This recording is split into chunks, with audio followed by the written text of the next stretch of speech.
साथ संगत जी, राधा स्वामी। आज की साखी एक सच्चे शिष्य को अपने सद्गुरु से, परम पिता से क्या मांगना चाहिए और कैसे जीवन व्यतीत करना चाहिए, इससे संबंधित है। एक बार राजा जनक ने चाहा कि मैं परम पद हासिल करूं। यह सोचकर उसने 1000 गायें मंगवाई और हर एक गाय के सींग पर 20-20 मोहरें बांध दी और हुक्म दिया कि जो व्यक्ति शास्त्रार्थ में जीत जाए वही गाय ले जाए। कई महीनों तक वाद विवाद होता रहा। आखिर याज्ञवल्क्य सब ऋषियों में अव्वल निकला और वह 1000 गायें मोहरों समेत ले गया। राजा ने कहा कि जो मुझे अंदर ले जाकर ज्ञान करवाएगा उसे मोहरों समेत 1000 गायें मैं और दूंगा। याज्ञवल्क्य वाचक ज्ञानी था, उसमें तर्क भरी बातों से सारा सिद्धांत समझा दिया, मगर आंतरिक ज्ञान यानी अनुभव ना करवा सका। अंत में राजा ने एक सिंहासन बनवाया। उसने मुल्क के सारे महात्मा बुलाए और कहा कि जो मुझे ज्ञान दे सके वह इस सिंहासन पर बैठ कर दे, पर शर्त यह है कि मुझे ज्ञान उतने समय में चाहिए जितना समय घोड़े पर सवार होने में लगता है।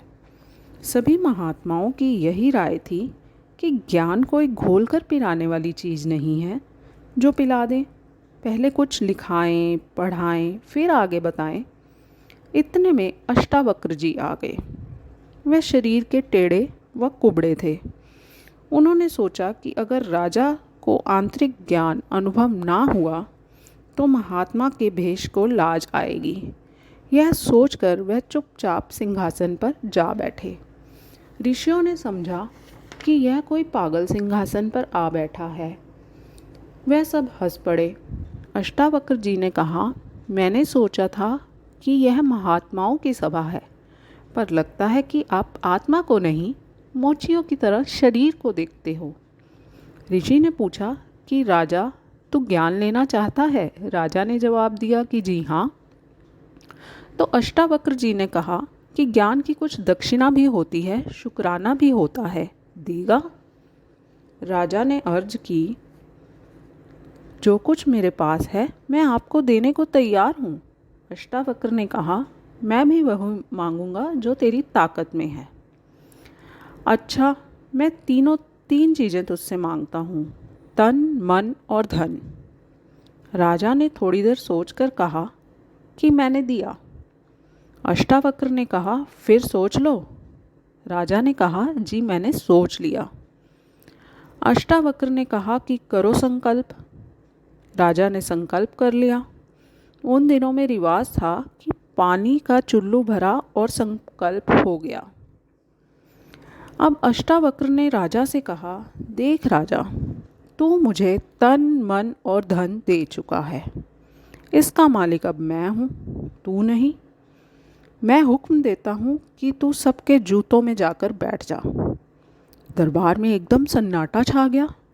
सब सोचने लगे कि अपनी प्रजा और अपना राज्य सबके सामने जूतों में जाकर राजा कैसे बैठेगा?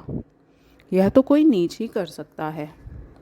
मगर राजा समझदार था, जरा भी ना झिझका, चुपचाप जूतों में जाकर बैठ गया। अष्टावक्र ने ऐसा इसलिए किया कि राजा की लोकलाज छूट जाए।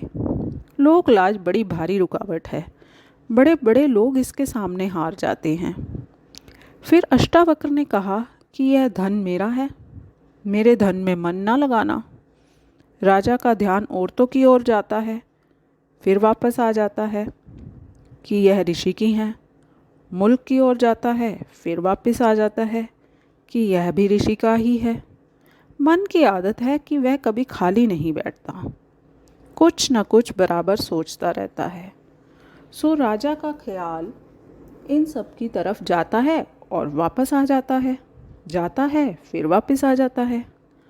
आखिर राजा आंखें बंद करके बैठ गया कि ना मैं बाहर देखूं और ना ख्याल बाहर जाए। यही ऋषि चाहता था। उसका ख्याल एकाग्र हुआ।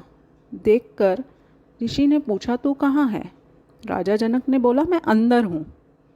ऋषि ने कहा, तू मन भी मुझे दे चुका है, खबरदार जो उससे कोई ख्याल उठाया।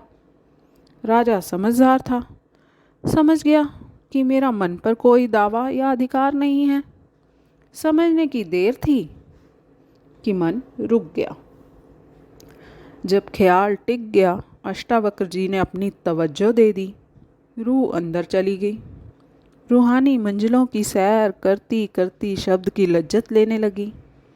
अष्टावक्र ने राजा को कई बार बुलाया, पर वह बोले नहीं। ऋषि ने जितनी देर मुनासिब समझा राजा को अंदर लज्जत लेने दी। आखिर में उसका ख्याल नीचे लाए। जब राजा ने आंखें खोली तो अष्टावक्र ने पूछा, क्या ज्ञान हो गया? राजा ने उत्तर दिया, जी हो गया। यह इतना श्रेष्ठ और उत्तम था कि मैंने इस बारे में कभी सपने में भी नहीं सोचा था।